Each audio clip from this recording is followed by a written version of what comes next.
Hai, Shalom, selamat pagi anak-anakku kelas 5. Apa kabar hari ini? Sehat? Baik? Ya, Bu Etmi berharap semua dalam keadaan sehat dan tetap menjaga kesehatan. Ya, puji Tuhan kita dapat bertemu lagi hari ini dalam pembelajaran IPS setelah kita melewati atau anak-anak melewati ujian tengah semester selama 1 minggu. Kita bersyukur sudah melewati itu dengan baik, dan apapun hasilnya itulah hasil kerjaan anak.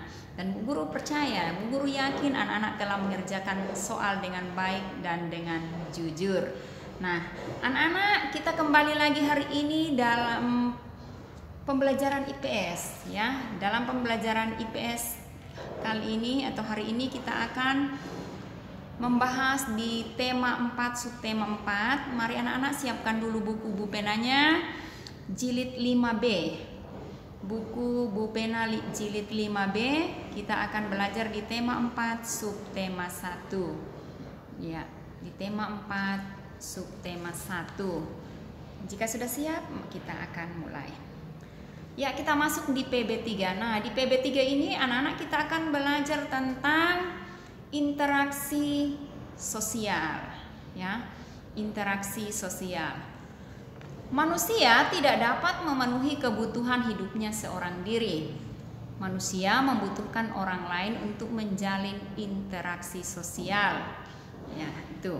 Jadi manusia tidak dapat memenuhi kebutuhan hidupnya seorang diri. Manusia membutuhkan orang lain untuk menjalin interaksi sosial. Nah, anak-anak, manusia itu tidak dapat hidup sendiri. Itulah sampai manusia dikatakan bahwa manusia itu adalah makhluk sosial. Bu Guru sudah pernah jelasin ini ya. Apa itu makhluk sosial? Itu makhluk yang saling membutuhkan atau makhluk yang selalu hidup berdampingan. Itu. Jadi demikian manusia. Manusia tidak dapat hidup sendiri tanpa orang lain, tanpa bantuan orang lain. Jadi manusia membutuhkan orang lain untuk menjalin interaksi sosial. Nah, interaksi sosial adalah hubungan timbal balik antara dua orang atau lebih. Itu hubungan timbal balik antara dua orang atau lebih. Saat berinteraksi, manusia akan berkomunikasi dengan orang lain, menyampaikan pesan kepada orang lain. Nah, ada 3 jenis interaksi sosial, yaitu yang pertama, interaksi antar individu. Antar individu ya anak-anak, mohon maaf itu salah ketik, ada 2 N-nya. Kemudian yang kedua, interaksi individu dengan kelompok, interaksi kelompok dengan kelompok. Nah, kita lihat yang pertama, interaksi antar individu. Apa itu interaksi antar individu? Interaksi antar individu ini adalah interaksi antar 2 orang, ya, interaksi antar 2 orang. Contohnya apa? Seperti ini contohnya. Dokter mengobati pasien yang berobat, yaitu. Jadi antara dokter dengan pasien. Itu contoh interaksi individu. Yang kedua, kegiatan jual beli. Itu ya, kegiatan jual beli. Itu interaksi antara pembeli dan penjual atau penjual dan pembeli. Itu interaksi individu. Kemudian contohnya yang ketiga, Aston mengobrol dengan Kevin. Nah, itu contoh yang ketiga. Aston mengobrol atau ngobrol dengan Kevin. Itu juga interaksi antar individu. Atau Karina bersalaman atau berjabatan tangan dengan Bu Etni. Nah, itu interaksi antar individu yang dilakukan dengan 2 orang, ya, 2 orang. Jadi itu tadi contoh interaksi individu. Nah, kemudian yang kedua, interaksi individu dengan kelompok. Nah, Interaksi individu dengan kelompok. Interaksi individu dan kelompok ini adalah interaksi antara seseorang dengan kelompok, atau antara seseorang dengan dua orang atau lebih. Itu yang dimaksud dengan interaksi individu dengan kelompok. Nah, contohnya apa? Guru dengan siswa di dalam kelas. Jadi contohnya seperti itu ya, Bu Etni mengajar di kelas 5A atau di kelas 5B. Itu interaksi antar seseorang dengan kelompok, atau satu orang dengan beberapa orang. Misalnya Bu Etni mengajar di kelas 5A dengan jumlah 20 lebih siswa. Jadi, seperti itu ya. Kemudian contoh yang lain misalnya Olivia sedang membaca puisi di depan teman-teman. Nah, itu. Jadi interaksi satu orang atau interaksi individu dengan kelompok. Apalagi contoh yang lain, kepala sekolah berpidato pada saat upacara bendera. Nah, itu interaksi individu dengan kelompok. Kepala sekolah sedang berpidato di depan siswa dan guru pada saat upacara bendera, itu juga interaksi individu. Kemudian contoh yang lain, pendeta sedang berkhotbah di gereja. Nah, itu juga interaksi antara seseorang dengan individu. Jadi satu orang dengan dua orang atau lebih. Itu ya interaksi. Kemudian yang ketiga, interaksi kelompok dengan kelompok. Nah, apa itu interaksi kelompok dengan kelompok? Interaksi yang dilakukan oleh dua kelompok, ya. Interaksi yang dilakukan oleh dua kelompok. Contohnya apa? Kelompok misalnya seperti ini. Kelompok Gwen dengan kelompoknya Cliff, ya, itu. Kelompoknya Gwen dengan kelompoknya Cliff yang sedang berdebat pada saat belajar atau diskusi kelompok. Itu contoh interaksi kelompok ya. Jadi kelompoknya Gwen sedang berdebat pada saat belajar kelompok atau sedang berdiskusi kelompok. Itu interaksi kelompok dan kelompok. Atau lomba tarik tambang antar kelas 5A dan kelas 5B. Itu juga interaksi kelompok dengan kelompok ya. Lomba tarik tambang. Atau pertandingan sepak bola. Anak-anak laki-laki ini terutama yang hobi sepak bola. Itu. Jadi pertandingan sepak bola itu termasuk interaksi antar kelompok dan kelompok. Kemudian contoh lain, polisi dan TNI bekerja sama memberantas kejahatan. Nah, itu.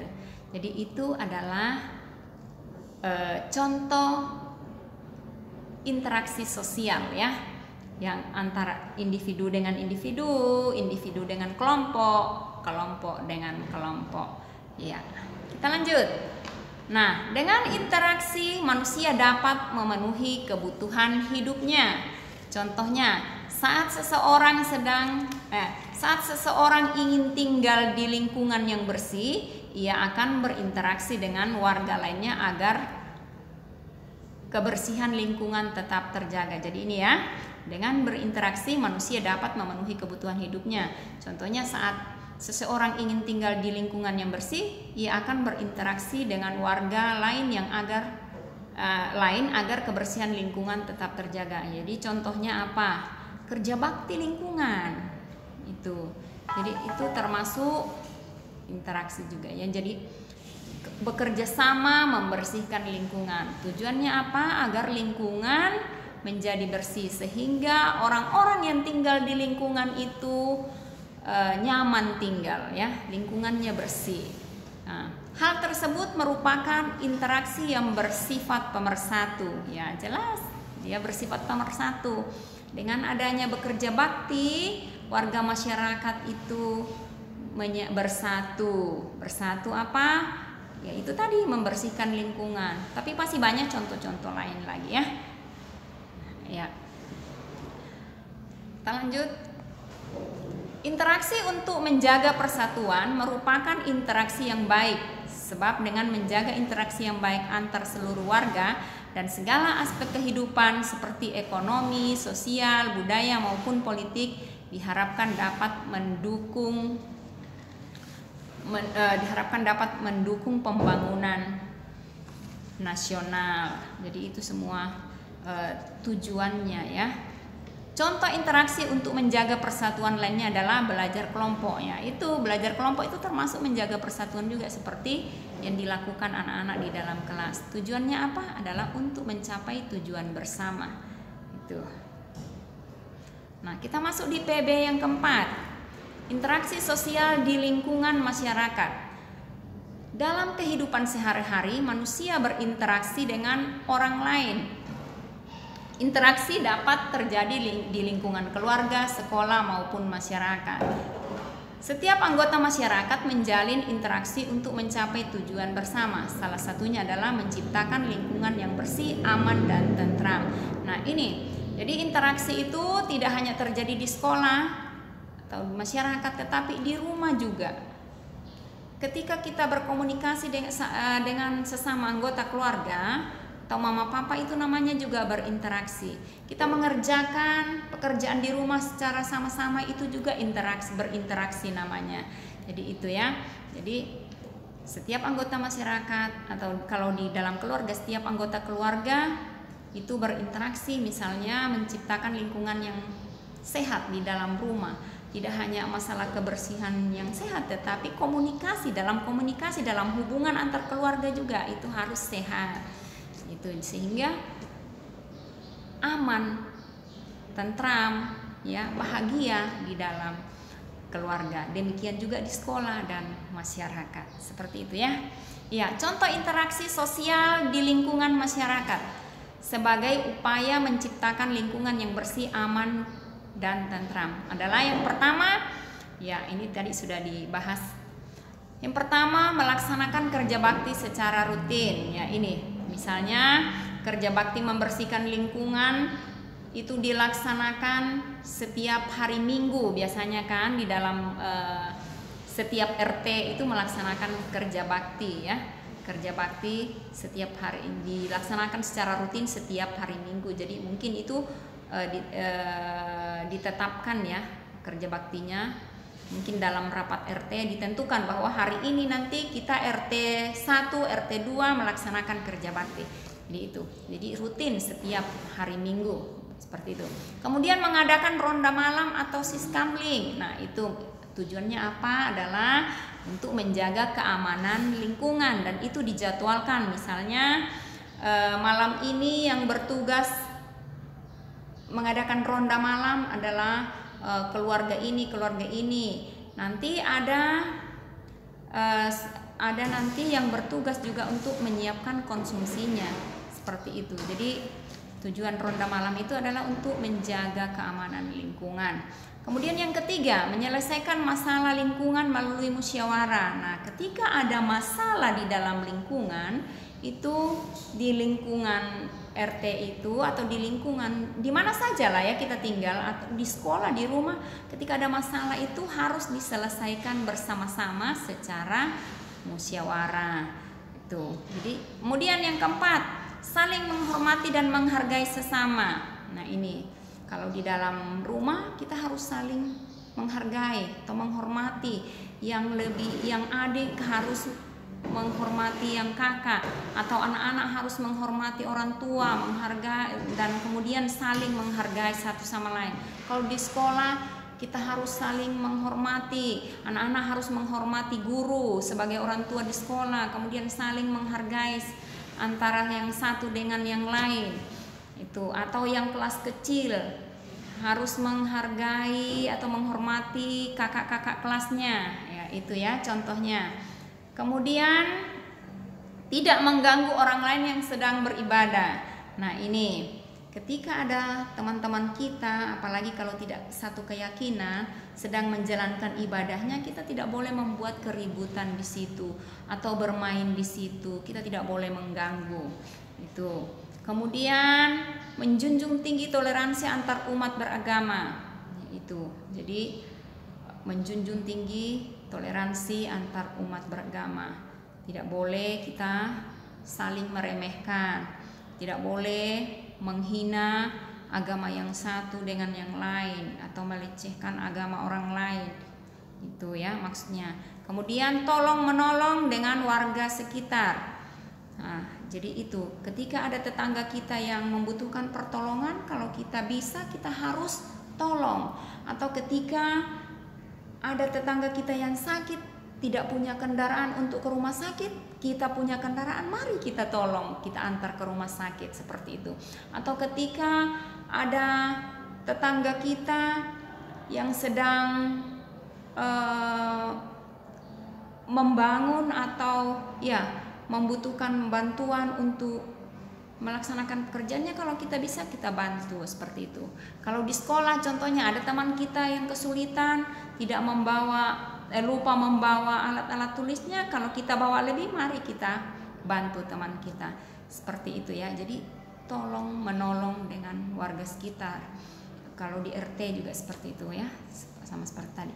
Kemudian mengadakan perlombaan atau kegiatan yang dapat meningkatkan kebersamaan. Nah, itu biasanya kita kalau di sekolah kita mengadakan lomba. Kalau misalnya 17 Agustus kita biasa mengadakan lomba, macam-macam lomba ya, antar kelas atau antar unit. Nah, kalau di lingkungan RT biasanya itu ada ya, setiap menghadapi 17 Agustus ada macam-macam lomba yang diadakan. Lomba lari karung, lomba panjat pinang, biasanya ya di RT dilakukan seperti itu. Itu masih banyak lagi yang lain. Nah, tujuannya apa? Ya untuk menciptakan lingkungan yang aman atau yang tentram, menciptakan persatuan ya, persatuan dalam perbedaan. Meskipun kita berbeda-beda, tetapi kita tetap satu ya, seperti itu ya. Kita lanjut. Nah, anak-anak, Bu Guru membuat rangkuman. Manusia membutuhkan orang lain untuk menjalin interaksi sosial. Yang kedua, interaksi sosial adalah hubungan timbal balik antara dua orang atau lebih. Interaksi dapat terjadi di lingkungan keluarga, sekolah maupun masyarakat. Nah, anak-anak, demikian pertemuan kita hari ini. Ya, semoga apa yang Bu Guru sudah jelaskan dapat dipahami dengan baik, dan anak-anak dan Bu Guru berharap anak-anak belajar dengan baik, mendengarkan kembali video penjelasan Bu Guru, PPT-nya dibaca. Jika ada hal-hal yang belum dipahami, silakan anak-anak tanyakan langsung ke WA pribadi Bu Edmi. Bu Edmi akan menjelaskan kembali. Nah, anak-anak, sampai di sini pembelajaran IPS di tema 4 subtema 1. Selamat pagi, selamat belajar, tetap semangat. Tuhan Yesus memberkati.